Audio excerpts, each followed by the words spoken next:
This minisode is powered by Axbats. So you have to do a great job of teaching these guys to gel and to gel quickly because they come from all different schools and backgrounds and etc. So how do you guys do that? Yeah, I mean, they're coming from, you start with that incoming freshman. I mean, everybody's coming with a chip on their shoulder. They played shortstop or they're an all-star or whatever it is. So, I mean, you know who can play, who can't play right by how they walk on the field. So, now you have to be able to teach them how do they come together. Well, some of these kids have probably played on travel ball teams or against each other or whatever it is. So that's another good conversation is because, this is something that we want to teach our seniors, freshmen all the way up, but seniors really to be able to coach our freshmen. Mm-hmm. If I said, hey, to Jake Reed or Preston Miller or some of our seniors, hey, go coach the freshman team. I bet you they do a really good job of it. And not that I could do that because I'd probably get fired for doing that. But hypothetically, they probably could. And they could probably handle a game and be able to coach our kids correctly because they know the system and they know, what it takes and, what type of grind it is and how to talk to the players. And, I think they would take probably a different route on, becoming a coach and using coach speak and things like that. I remember one of our best memories this year was I let our players coach a game, an inter-squad game. And they just had a blast doing it. And Awesome. I think that's how you kind of create, the internal, love and you create days. We have days in the off season. We call it Thursday Fun where we have soapbox car racing. So we get groups of 5 or 6 that are in charge of making a soapbox car. Be as creative as you want.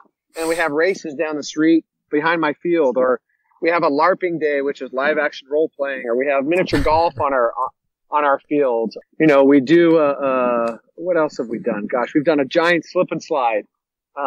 We've done a ping pong tournament. We do a lot of those things to where they're all playing together. And it's not like today I talked to the players about, I want you to go and tell every administrator or a parent you see on campus ask them how their day was, or tell them thank you.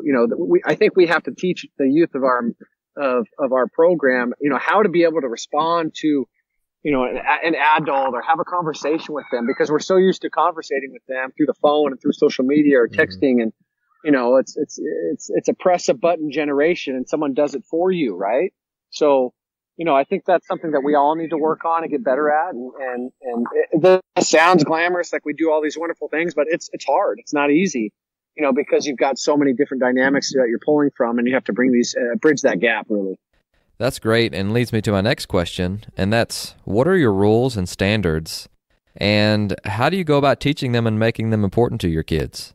Well, it's funny because right now we're working on a pamphlet for next year, not a pamphlet, but let's say a book of guidelines, so that our parents understand it, our players understand it, our admin supports it.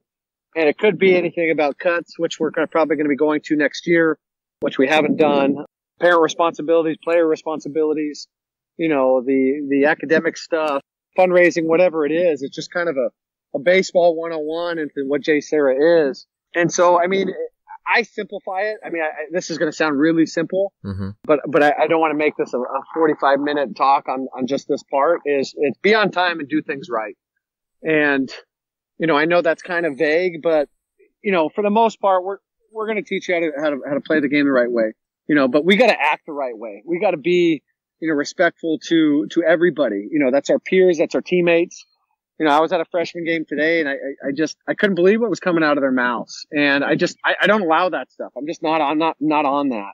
And, I want my kids staying with their own guys and supporting their own teammates. That goes to my parents as well, my coaches and, staying classy and being forthright and, let's try to do things right. And, it's hard because you've got, like I said, so many distractions and so many outside resources of players or people telling you how good you are or whatever it is. And, so when you go through, trials and tribulations, that may not be the easiest thing to do, and I have to learn it as well because I'm guilty of it too at times where, JSerra or Coach K, I may not be viewed upon in the greatest light, but I've got to try, and it could be because of, a multitude of different things. And, I've got to be, as the head of the program, I've got to be the guy that they look at. And if I'm acting a fool, then they can act a fool. And I've acted a fool before, and I'll be the first one to tell you I'm guilty of it because I'm a competitive prick. And, I want to win as much as anybody else in this world. And, sometimes you just got to be like, hey, man, you guys outplayed us. Great job.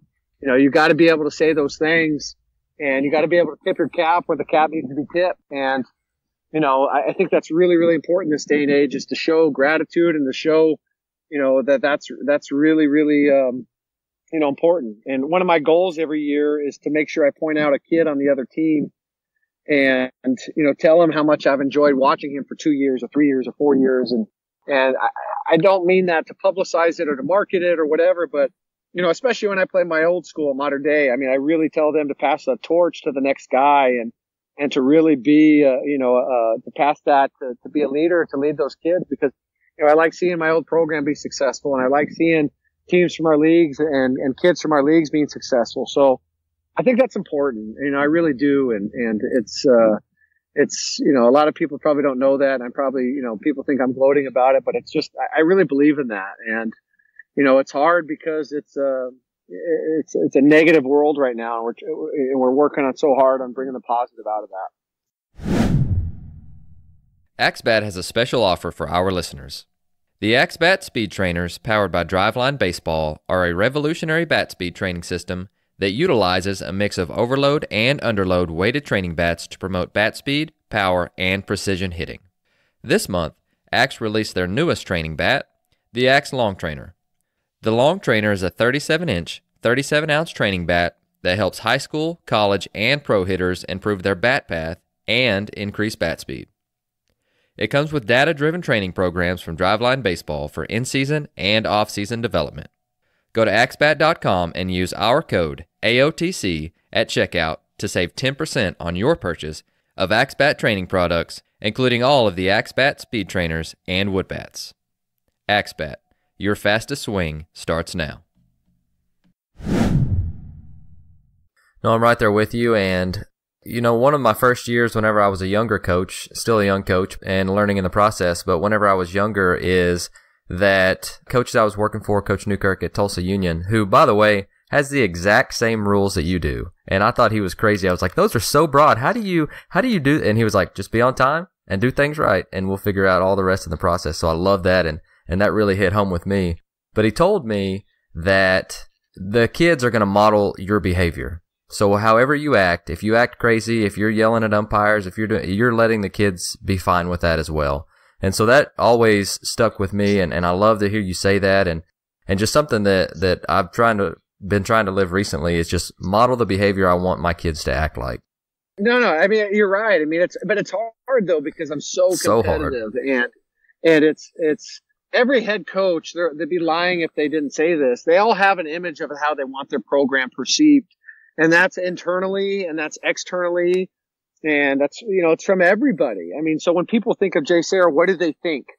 Well, okay, ultimately they're going to think of Coach K or Coach Summers or Coach Orloff or Coach Rube, and then they're going to think of the parents or the players. Well, my goal is to make sure that's a positive image. And whether we win or lose, and, it's staying classy in the stands, and it's not yelling at players or kids. I mean, I'm going to yell at players or kids. It's just the reality. It's just going to happen at times, but I think being a father has changed, how you go about doing that. And there's still a lot of fire in there, but there's a lot of, okay, let my coach do that. I don't need to do that. Let my coach, because when our season turned for the better this year, my coaches took over, and that my players needed less of me. And I really commend my coaching staff for that, and for picking up on that, and my players picking up on that, because they didn't need me anymore. I mean, I don't mean that negative. It was just, I wasn't right to be in their face all the time. And I had to realize that. And that took a lot of me to be like, and it wasn't like I give up.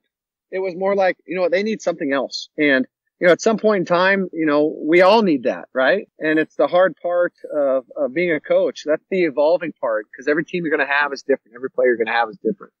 I love that. And that's great advice.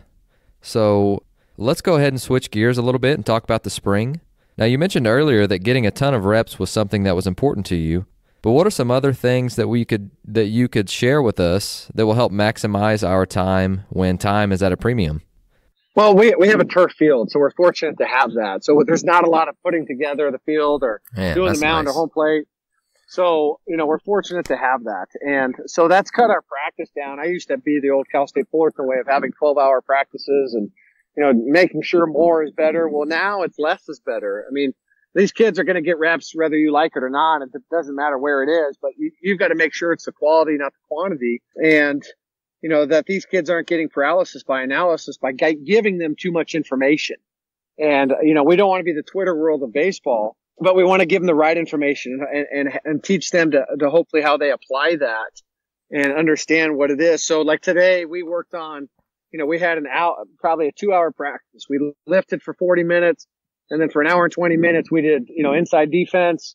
Our pitchers and mids did looks and picks. We had our JVs in the cages, and then we just rotated them because our freshmen were playing on the main field. And I felt like not only we had fun, but I thought we got quality reps in. We got our swings in. We're ready to play tomorrow. We're staying fresh, because we play 3 games a week. We play a Tuesday, Wednesday, Friday schedule.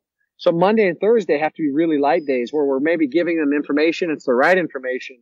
And just cleaning up some details that we may need to clean up on while getting the quality reps. I like that a lot, and that's perfect. And so talk to us about, some of the traditions and rituals that may be unique to you guys. Well, I don't think we're tradition rich quite yet because we're only about 15 years old. Mm-hmm. But I've been there 12 years. I mean, I think it starts with the former players, the players that really created the program and the coaches that created the program and those players that started it, and then the legacy that was left behind by those players. And, you could talk about, the players from 2007 and 2008 and 9. And, you could say Austin Hedges with the Padres and Brett Dalston. And, we've sent, I think, 67 kids in my 12 years to college baseball. And, but it's the kids that, Hayden Cornwell went to MIT and Jackson Tears went to, the super academic kids and, the really good stories and then you have the Royce Lewises and the Davis Wenzells and the Chase Strumps and Jake Prees and, Quentin Longrees, all these kids that are at high pro, and Sam Cohen, who hit the Grand Slam for Santa Barbara 2 years back that sent them to the College World Series. Those kids left a legacy, and, there's a responsibility of these kids now coming into the program to not only create their own name, but to create their own legacy. Mm-hmm. And that's one of the big conversations I had. I actually had it with them last night, and, because we lost a tough one, and it's really, that's what they do, and we want them to do, and I think they want to do that, but it's creating their own name, and it's creating that own legacy, which I think is an important piece of what I think JSerra baseball is. And, you don't have to live in fear that way. I want you to come out of that shell, and I want you to be your own man and be able to grow up that way. Make your own name as Michael Carriali or Preston Miller or Blake Klassen or Jake Reed so that people remember you. And when little kids come to the game, they want to be like you. And I think that's important. I think it's fun. I mean, if you don't want that responsibility, then you're not in the right program. Man, that is really good. Leave your own legacy. I love it.